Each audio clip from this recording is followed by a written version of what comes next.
খাদ্যরসিক বাঙালির ভুরিভোজের জন্য কোনো পার্বণের প্রয়োজন হয় না। বাঙালি মানেই ভোজন রসিক, আর তাই বাংলা খাবার মন জয় করে এসেছে সারা পৃথিবীর মানুষের মনকে। বাঙালিয়ানায় ভরপুর এই রেস্টুরেন্টে আজকে হীরা আপুর সাথে লাঞ্চ করতে আসলাম। এই হ্যালো বাংলাদেশের রেস্টুরেন্টে কী কী খাবার পাওয়া যায় সে নিয়ে আজকের ব্লগ। হাই এভরিওয়ান, আসসালামু আলাইকুম, welcome back to my channel. কেমন আছেন সবাই? কিছুদিন আগে কিন্তু আমি এই ব্লগের ফার্স্ট পার্টটা আপলোড করেছিলাম। হ্যাঁ, আমরা এখন আছি হ্যালো বাংলাদেশে, আমেরিকার হ্যালো বাংলাদেশে, মানে আমেরিকার বুকে একটু করে বাংলাদেশ। তো এখানটাতে আমরা লাঞ্চ করবো। এখানে সব হালাল ফুড পাওয়া যায়। এটা কোথায়? এটা হচ্ছে অ্যাস্টোরিয়া, নিউ ইয়র্ক অ্যাস্টোরিয়া। ওখান থেকে আমাদের মেন সেন্ট্রাল থেকে বেশিক্ষণ লাগবে, আমাদের 15 to 20 মিনিটসের মতো লেগেছে, আরও কম লেগেছে। সো আমরা এখন আজকে এখানটাতে লাঞ্চ করবো, আর এখানে একটু ডিসকাউন্ট তো পাওয়া যাবে। আরে বাঙালিয়ানায় ভরপুর খাবার সব আছে এখানে। আর কেমন খাবার সেটা তো আমরা হ্যাঁ, চলেন ভিতরে যাই, তাহলে দেখেন। ওকে, চলেন। বড় ভাই এদিক দিয়ে আউকা ওই হ্যাঁ ওই যে আমাদের জন্য স্পেশাল করছে আপনার জন্য। বাতাও কিতারে ভাইটা মূলা শাক কিতা দিয়া আর ওইটা কিতা? আচ্ছা আচ্ছা, আর ওইটা কিতা? পুঁইশাক দিয়া কিতা দিয়া? ও আর ওইটা আর ওইটা? আচ্ছা আচ্ছা, ঠিক আছে। আজকে আমার ব্লগে ফার্স্টে হ্যালো বাংলাদেশ সম্পর্কে খুব সুন্দরভাবে উপস্থাপনা করে দিয়েছেন আমাদের সবার প্রিয় ফ্যামিলি লাইফ ইন সুইজারল্যান্ডের হীরা আপু। হীরা আপু এই ইউএসএতে এসেছে, তার আগের ব্লগে আপনারা দেখেছেন।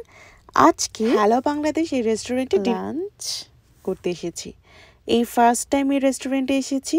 সাধারণত আমরা নিউ ইয়র্কে গেলে বাঙালি রেস্টুরেন্টেই খাই, আর আসার সময় কিছু বাঙালি খাবারও নিয়ে আসি।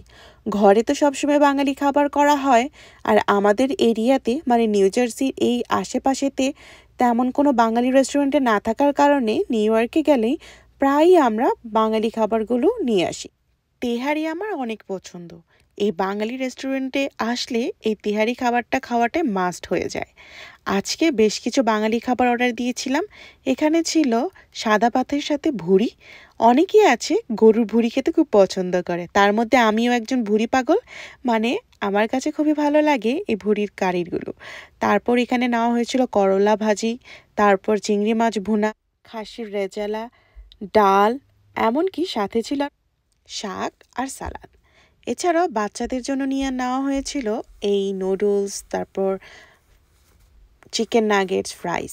তো এবার আমি শুরু করছিলাম প্রথমে খাবার বাংলা খানা, মানে ভাতের সাথে ভুড়ির কারি, আর ছিল সাথে শাক। যত চাইনিজ তেহারি যাই প্রথমে অর্ডার দিই না কেন, প্রথমেই ভাত দিয়ে শাক আর তার সাথে মাংস দিয়ে খেতে কিন্তু বেশ লাগে। একে একে সব খাবার খাওয়া হলো, খাবার খুবই মজা ছিল। এই হ্যালো বাংলাদেশে এই প্রথম এই রেস্টুরেন্টে আমরা এসেছি। এছাড়াও ছিল এখানে মিষ্টান্নর আয়োজন, তেমন এখানে আমি দেখতে পেয়েছিলাম ছিল দই, তারপর ছিল মিষ্টি। এছাড়াও যখন আমি প্রবেশ করেছিলাম রেস্টুরেন্টে তখন দেখেছিলাম পিঠা ছিল। এখন হলো এই খাবারগুলো খাওয়ার পর এবার আপনাদেরকে একটু দেখিয়ে দিলাম এই রেস্টুরেন্টে কী কী খাবার আছে। যারা যারা নিউ ইয়র্কে থাকেন বা ইউএসএতে, পেনসিলভেনিয়া, নিউ জার্সি, নিউ ইয়র্কের আশেপাশেতে যারা থাকেন, রেস্টুরেন্টে কিন্তু আসতেই পারেন। যারা নিউ ইয়র্কের কাছাকাছি থাকে, আমার জানা মতে তারা কিন্তু প্রায়ই নিউ ইয়র্কে যাওয়া হয়, আর আমার তো প্রায়ই যাওয়া হয়, মাসে 2-1বার তো যাওয়াই হয়। যারা আমার ব্লগগুলো ফলো করেন তারা কিন্তু খুব ভালো করেই জানেন যে নিউ ইয়র্কে যাওয়ার অন্যতম আরেকটা কারণ আছে, যেহেতু আমার ননদ নিউ ইয়র্কে থাকে, তাই আমার প্রায়ই এখানে আসা হয়। আর এখানে আসার কারণেই এই রেস্টুরেন্টগুলোতেও আমার প্রচুর আসা হয়। তো এই বাঙালি রেস্টুরেন্টে কি কি আছে সেটা নিয়ে আপনাদের এখানে কি কি খাবার আছে করে বলে দিল, আপনারা এখানে আসলে কি কি খাবার পাবেন। আচ্ছা,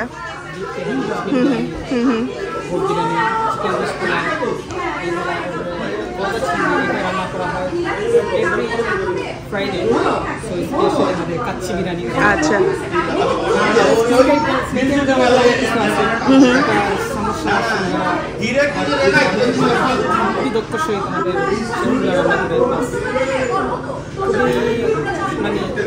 নম্র করে সুন্দর করে ক্লিন করে টাইম নিয়ে অবশ্যই না না না না না চাইনিজ আইটেমের মধ্যে আছে চিলি চিকেন আছে চিকেন টিক্কা মশলা আছে বেশি অয়েল বা হলুদ ব্যালেন্স সব কিছু হ্যাঁ হ্যাঁ সো আলহামদুলিল্লাহ আপনাদের খাবার সবই খুবই মজা ছিল। থ্যাংক ইউ সো মাচ, এত সুন্দর আপ্যায়ন করছেন। আশা করি আপনারা যারা আমার ব্লগ দেখেন তারা প্লিজ আসবেন। ভালো বাংলাদেশের এই রেস্টুরেন্টটা খুবই মজা, ঘরোয়া দেশীয় খানা বলতে যা বোঝা যায় এখানে সব আছে, তেহারি থেকে শুরু করে কাচ্চি বিরিয়ানি এভরিথিং সব কিছু পাওয়া যাবে। হ্যাঁ হ্যাঁ ওয়েলকাম, অবশ্যই আসবো, বারবার আপনার এখানে আসবো। Thank you so much. চারদিকে এত ক্রাউডেড থাকা সত্ত্বেও যতটুকু পেরেছে ভাইয়া খুব সুন্দর করে এখানে এক্সপ্লেন করেছে। দেন এখানে ছিল হচ্ছে আমরা যখন গল্প করছিলাম তখন দেখলাম যে এই হ্যালো বাংলাদেশের যে ওনার সে ভাইয়াও খুব সুন্দর করে এক্সপ্লেন করছে কেন তারা এই হ্যালো বাংলাদেশ রেস্টুরেন্টটা রেখেছে নাম।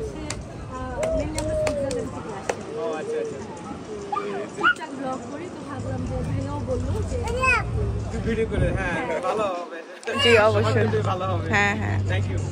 আপনারা আসছেন, খুব খুশি হয়েছি, অনেক কষ্ট। তো আমরা বিদেশিদেরকে পরিচয় করাই দিচ্ছি আমাদের বাংলাদেশি অথেন্টিক ফুড। অবশ্যই। তো এটা যখন পরিচয় করাই দিচ্ছি আমাদের ওদেরকে চিন্তা করতে হয় খাবার রান্না করার সময়। মেহমানদারি এটা হলো আমি বিজনেসের জন্য মনে হয় আপনারা করতেছিলেন, আমার মনে হয় যেন আমি কারো বাসায় আসছি, যে যতটুকু আন্তরিকতা আপনারা দেখাচ্ছেন। এবং আমরা চেষ্টা করতেছি। ভাইয়ার নাম জানো কি? আসসালামু আলাইকুম, আমার নাম মাসুম। মাসুদ। আচ্ছা রেস্টুরেন্টে আমরা জাস্ট এখন লাঞ্চটা করলাম, আমরা অনেক বেশি হ্যাপি, কারণ থ্যাংক ইউ ভেরি মাচ। আপনি মনে হচ্ছিল যে একদম বেশি খাবার খাচ্ছি, তাই না জ্যাকি? বলো। হ্যাঁ সেটাই, একদম রিয়েল টেস্ট এবং সবকিছু দেশি আপনারা দেশের মজাটা হ্যাঁ। বাইরের কান্ট্রি থেকে এসে নিউ ইয়র্কে ভালো বাংলাদেশে আসছেন এবং আপনারা যে নিজেরা বলতেছেন আলহামদুলিল্লাহ আমরা দেশের ফ্লেভার পাইলাম, এটা আমাদের জন্য অনেক বড় অ্যাচিভমেন্ট। Thank you. আপনার নামটা মানে রেস্টুরেন্টের নামটা খুব পছন্দ হয়েছে। এটা আমি আসলে এখানে আসার আগে আমি যখন গুগলে আপনার রেস্টুরেন্ট কোথায় পাওয়া যায় আপনার নামটা কিন্তু আসে, মানে গুগলে যে এখন বর্তমানে নিউ ইয়র্কে যত বাংলাদেশের রেস্টুরেন্ট আছে আসতে দিলে আমাদের তো আগে আসছে। দেখা গেছে আমি যখন আসার পরে ট্রাই করছিলাম মানে ডিস্টেন্সটার কারণে কমিউনিকেশনটা খুবই কনভিনিয়েন্ট আর কি, টাইম স্কয়ার থেকে খুব বেশি একটা আপনাদের দোয়ায় আল্লাহর রহমতে এই জায়গাটা পাওয়াটা অনেক ভাগ্যের ব্যাপার ছিল আমাদের জন্য। আমরা 3টা দোকান একসাথে করে এবার এই দোকানটা হ্যালো বাংলাদেশ এসে ও আচ্ছা আচ্ছা। হীরা আপুর সাথে লাঞ্চ করতে এসে খুবই ভালো লেগেছে, আর এখানকার খাবারও কিন্তু খুবই ভালো লেগেছে। আশা করি আপনাদের কাছে পুরো ব্লগটি ভালো লেগেছে, তাহলে অবশ্যই চ্যানেল পাশে থাকবেন। Thank you so much everyone, দেখা হবে নেক্সট ব্লগে। আল্লাহ হাফিজ।